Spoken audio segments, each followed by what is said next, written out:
Here he is, John Canzano from johncanzano.com. Of course, you can follow him on social media, John Canzano BFT. You can listen to his fabulous, world-renowned radio show, The Bald-Faced Truth, down there in Portland, Oregon, 7:50 the game from 3 to 6 p.m. And, of course, he joins us every single Tuesday to talk college sports, sports in general, life, and he gives us life lessons.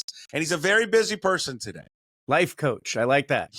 You are a life coach. I think you are. I think that's in your futures is a life coach. But you're very busy. You got your golf charity is this week. Yeah. So, you and I, we do a lot of stuff that doesn't matter. I don't know if you didn't know you knew this, but we're doing it for 25 years. We're talking about sports. It's life and death. This is the most outrageous thing I've ever heard. I don't know if you had this feeling, but a few years ago on radio, I had this feeling that I said, nothing I'm doing here is really mattering. I'm not making a difference. I'm not helping kids. And so we launched a nonprofit called the BFT Foundation, Bald-Faced Truth Foundation. And we launched a summer camp for special needs kids and typical kids. And it's this summer camp that has now gone on for, I think, 14 years. And it's a highlight of the summer for me, and spending time with these kids and watching these relationships. It's a sports camp for special needs kids and typical kids where they come together, real inclusive. But we have to fund that camp. And so what we do is we put on a charity golf tournament. It's happening this week, and then the camp happens in July.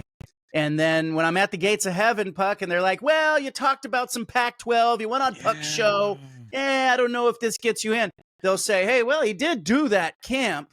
All right, come on in. So that's what we're here for this week. It's great. Yeah. Can people still, if the people are down there, can they still play? No, it's all jammed up. Every year it is. But if people want to support it, they can. They can go to baldfacedtruth.org if you want to make a tax-deductible donation and support the camp and support the mission. It's probably the coolest thing and most meaningful thing that I do in my year. But and you can just make a donation. Yeah, people can just make a donation. Baldfacedtruth.org. Yep. You just are a Renaissance man. I don't know about that, but you do it all. Good for you, because I know how important that camp is, and I know how much it means to you, and it means to those kids and the kids that volunteer there, because it's a lot of college kids, right? It's a lot of Portland State kids. We use Portland State football players and basketball players, and we use basketball players at the University of Portland, men and women, who come out and they serve as the team leaders, and so they're out there and they've got 5 or 6 kids on their team. And you might have one kid, it's ages 5 to 15, but you might have a kid who's dealing with a physical disability or an intellectual disability, or somebody, who has just got, some social issues. And you might have a kid next to them who's a star athlete on their little league team. And by the end of the week, these little families, these little teams are so tight knit and they're bonded together, and they've played sports all week. We do a different sport every day. And by the end of the week, everybody's crying. These football players at Portland State are crying because the camp's over, and they're saying, can I come back and work next year? And it's just, it's a really enriching, cool thing to see. And I take a week of vacation from radio, and I spend the whole week out there at the camp. It's fun. So if people want to see it, you can go to campexceptional.com if you want to see that camp. That's pretty cool too. Okay, campexceptional.com. Well, great work. Yeah. Great work as always. What year is this? This is 14 years, and so we've been doing this, and and here's the cool thing, like the nonprofit, the 501c3 has no employees. That's the coolest thing. It's also the worst thing, because guess who's up at like 11 o'clock at night folding letters and sticking stuff in envelopes? Yeah, you know. Good for this you. Guy, this sucker. This is why you have kids. I know. Make them do it. I know. Free labor. My college kid, she thinks she just graduated college and she's happy and relaxing. I said, hey, you got a golf tournament to work this week. Internship. That's right. Okay, internship. All right. Well, I don't know how to make a smooth transition to this. Jim and I were making fun of each other yesterday about transition, so I'll just in a nod to Jim. Meanwhile, Texas State, are they on the verge of joining the conference? Sounds like it. Yeah, it feels like it. All signs point to Texas State being the next member of the Pac-12 in an all sports capacity. I think, things can change, certainly, and there's negotiations that are going on. I know they're still talking to a number of schools, but Texas State just makes sense for the Pac-12. And it also makes sense, and I'm being told by multiple sources now, that they feel that there may only be one all sports edition. So in this bite, so it could just be Texas State rounding out, giving you that eighth full member that plays all sports. And it gets you into Texas. There's some schools in the Pac-12 that like that, particularly Boise State, I'm told, is supportive of getting into Texas. They want to recruit that state, want to do a better job there. But, when you look at the options that the Pac-12 has in front of them, it's, there's some clunky, imperfect options. UNLV doesn't really seem to be interested in coming to the Pac-12. There's some leadership issues. And, Texas State's got all this upside. They have enrollment of 40,000. They want to play at the upper level and want to have big growth in the next 5 years. And that sort of fits what where Pac-12 wants to go. But if you go into Texas and you get Texas State, I don't think they'll be done there, Puck. I think they might look for football-only additions. We've talked about this for weeks. It's funny to see kind of the national guys start to report on it. But you and I have been talking about this for 5 or 6 weeks, that it could be Memphis in a football-only capacity, and the rest of Memphis's sports go to the Big East. It could be UTSA as a football-only addition. So there could be some interesting and ones here that happen after Texas State. But keep an eye on the next 7 to 10 days on Texas State. The buyout for them in the Sun Belt Conference goes up at the end of the month. And so I think there's some motivation here from all sides to get something done. What do you say to the Pac-12 fan that says, just Texas State? Yeah. Well, doesn't excite me. Doesn't do it for me, John. They ask you in your mailbag. Doesn't do it for me. How do you respond? I would tell them that, look, the aim of this conference was to be the number 5 conference in the country right after the Big 12. I think they are the number 5 conference. I think the wild card is if they can pull in Memphis in a football capacity, it's a no-brainer. I mean, there's just not another school. You could go undefeated in the American. You can go undefeated in the Mountain West. The Pac-12 champion's probably still getting that group of 6 invitation to the college football playoff.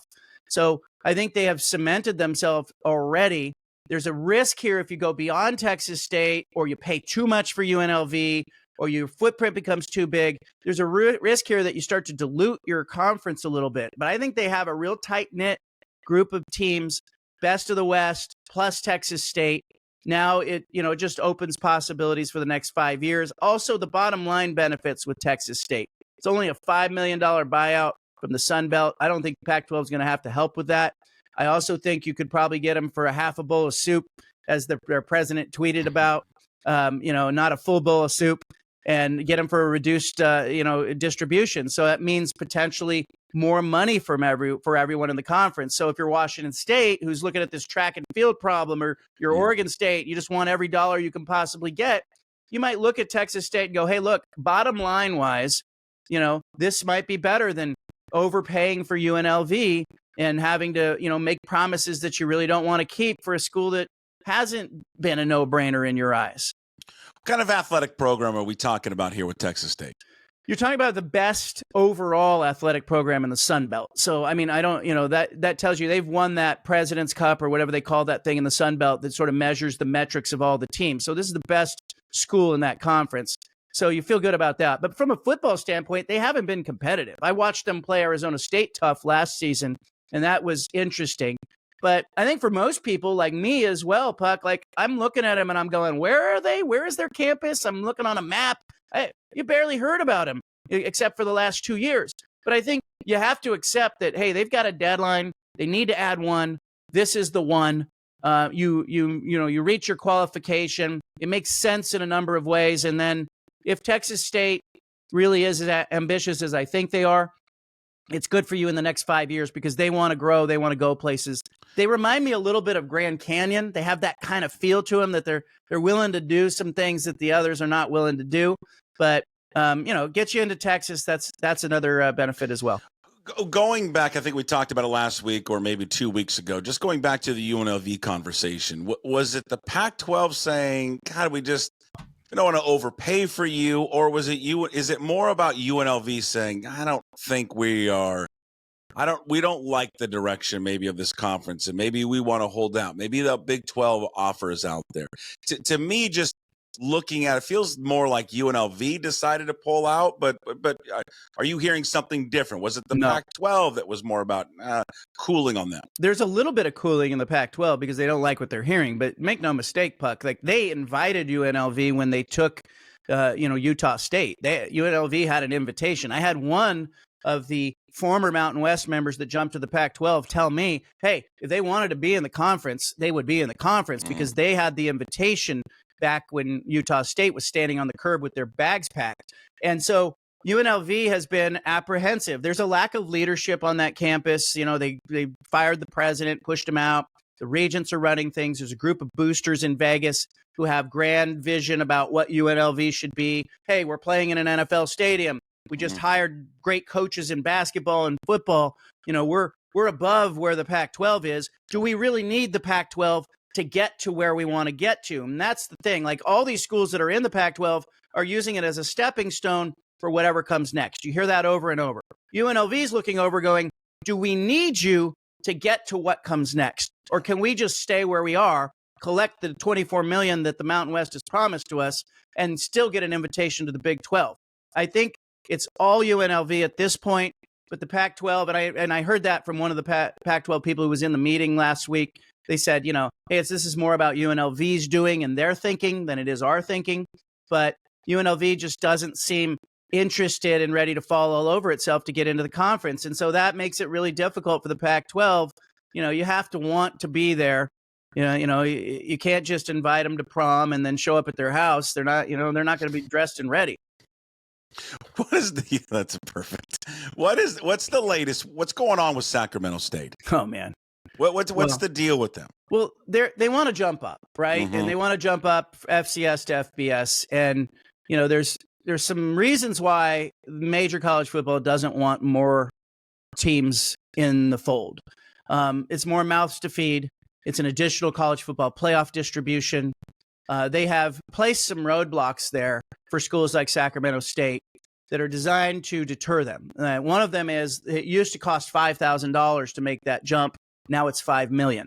So the other is that, they don't have a conference to go to. Nobody's inviting Sacramento State. There's not an invitation from the Mountain West. The Pac-12 is not interested in taking them.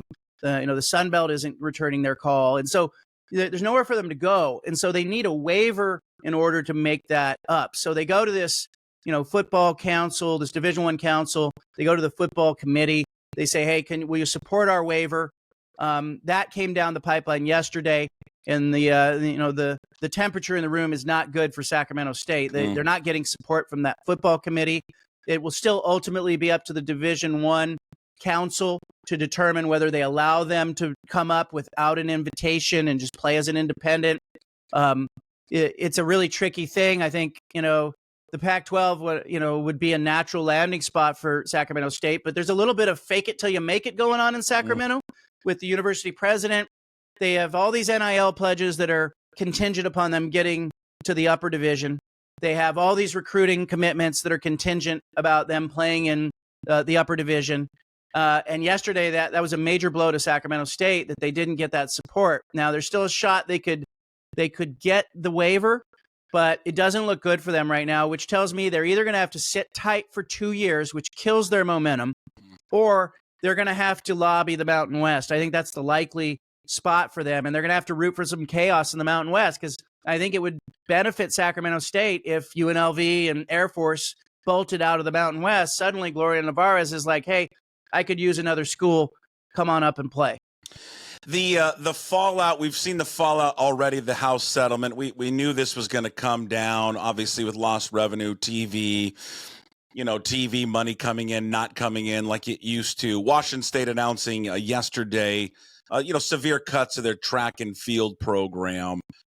More of this to come. This is not a surprise. Not a surprise. They cut about a third of the team. They're saying basically no field events, right? And so it really is sad. It's a byproduct of the revenue sharing. It's Washington State saying, hey, we just can't afford to fund that portion of the program. We don't want to drop track and field. So this is what we're going to have to do to get by. I worry nationally about, our Olympic development program, which is college track and field. Like, we don't have all these academies like China and Russia where they take kids out of their homes at age 12 and start training them. We have colleges. We have a system that's in place. I think it's gonna hurt our Olympic teams ultimately.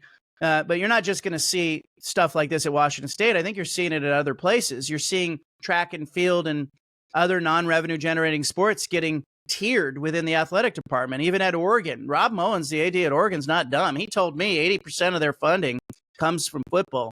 80% of their revenue needs to be spent on football. Mm-hmm. And so that's not good for volleyball and track and field and other sports, even though a place like Oregon, which is a have, would presumably be able to spend there. And so I think it's really interesting to watch kind of the coaching hires in particular. Pay attention to the transaction wire on coaching hires at major colleges, because you're going to see some high-profile coaches who have had success at major schools who are going to jump out and change schools. And people are going to go, wow, that guy's been there for 10 years. Why did he leave?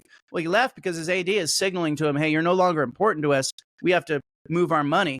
This is a byproduct of Washington and Oregon as well leaving, and leaving the Pac-12 and it ultimately imploding. I thought about the Calamoni payment in the UC system because, the UC regents looked over and said, hey, there was a negative impact on Cal when UCLA left.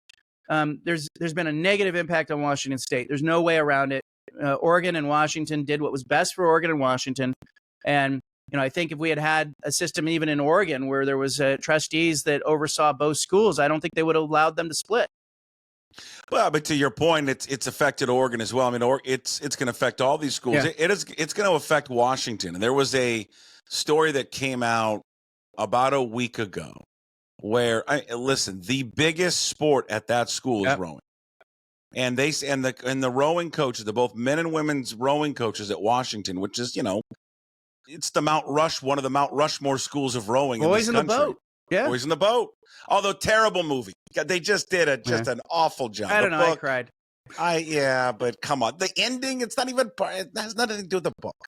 Or whatever. I just did not like the movie. I was so excited for it. But and I'm a huge Clooney fan. Now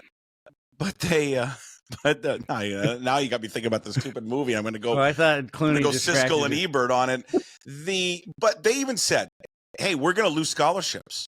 Meanwhile, schools like Michigan, Ohio State, and these other schools are adding scholarships to rowing, and they're just going to take our kids away. So you're going to see programs, I think, like Washington, Cal, who are the two most visible schools in this country, because they may not have the money to afford to spend on those scholarships for those rowers. You're going to start seeing them drop down, and some of these other programs come up because they're just going to lose kids to other schools who have more money and willing to spend on those athletes. You're going to lose the kids and you're going to lose the coaches because what are they saying? I had the writer from the Seattle Times who wrote that story about the rowing thing on my show, and one of the things he talked about was the coaches themselves. I mean, the coaches are put in this position where they have to do the fundraising because they have to go out and they have to find endowments for these scholarships now because the school's not going to be funding them. And so, great if you can do that in the rowing community. But when you're the rowing coach at Michigan, you don't have to do that. And so I think you start to risk not only losing the athletes, but you lose your program because your coach and the infrastructure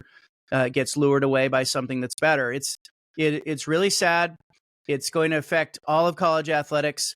It can't happen fast enough for me, Puck, when football splits away. Because I think if you can pull football out of it and you can find other avenues to balance, sort of level the playing field in these other sports, I think we can get back to a place where maybe the true spirit of college athletics is in track and field and rowing and volleyball and some of these other sports. But it's really sad to see football kind of trying to be NFL light and then dragging everything down with it. How likely is that? I mean, is that a couple of years away? 5, 6. It'll have to coincide with the TV deals because, all these schools are not going to give back the money to ESPN and Fox that they have been promised. But, these deals come, it's like track the Pac-12. The Pac-12 knows what's going on. That's why their media rights deal, they're selling their rights, 5 years, 2036 or 2026 through 2031. So they know they're lined it up with the Big Ten and the SEC. And I think at that point, you're talking Super League and football. And it could even be a football division, I think, that really is more of a true college athletics division, where it is more like everybody who doesn't make the top 48 says, okay, we're not in the rat race. We're okay just having like college football games on our campus be kind of a cool thing, and we'll compete for our own championships. Do you envision if that happens, do they even have to go to school?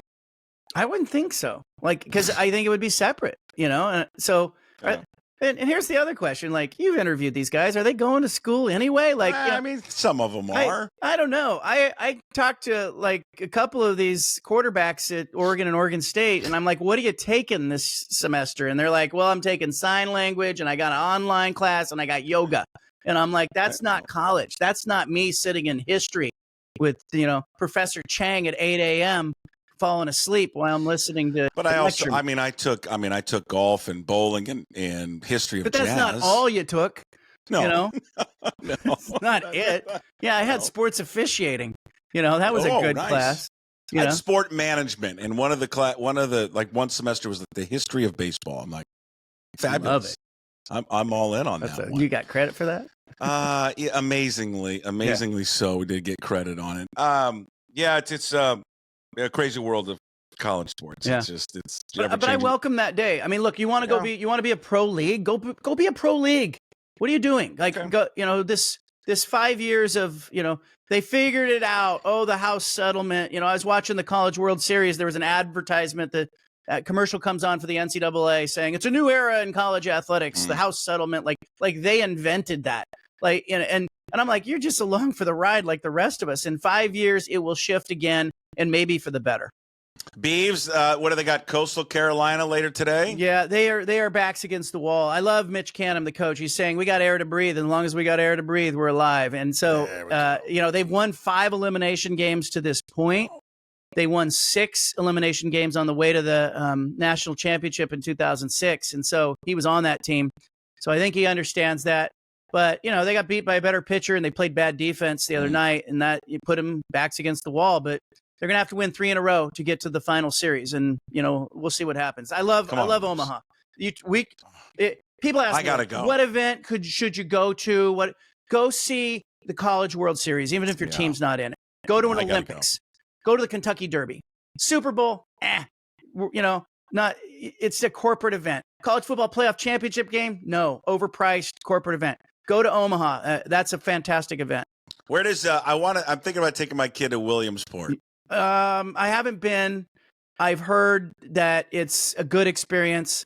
I don't want to. I've also heard that they just gouge you like you're at the Masters. You're going to pay $600 for a Holiday Inn room. So I don't need that. Can I share something with you? Sure. What can I show you what my kids got me for Father's Day? Yeah, is that okay? I'd like to. What do you mean? Kids are allowed to get their dad something on Father's Day? This is news in your house. Just not a card. I got a card. A homemade card. Okay, but they also got me this, Puck. They got me this. Yeah. Ciao. All right. Yeah. What are they telling me? What's the message? What is the message? Come on. I don't know. That's a deep dive into that one. What do you think the message is? I've got questions about this. Ciao. Yeah. Like what? They're out? I'm out? What's happening here? Yeah. Crying out loud. Goodbye. I think it's goodbye. I think it's goodbye to you. Just what I wanted. That's what a good gift recipient says, no matter what it is. Hey, oh man, just what I wanted. Just what I needed. Just what I needed.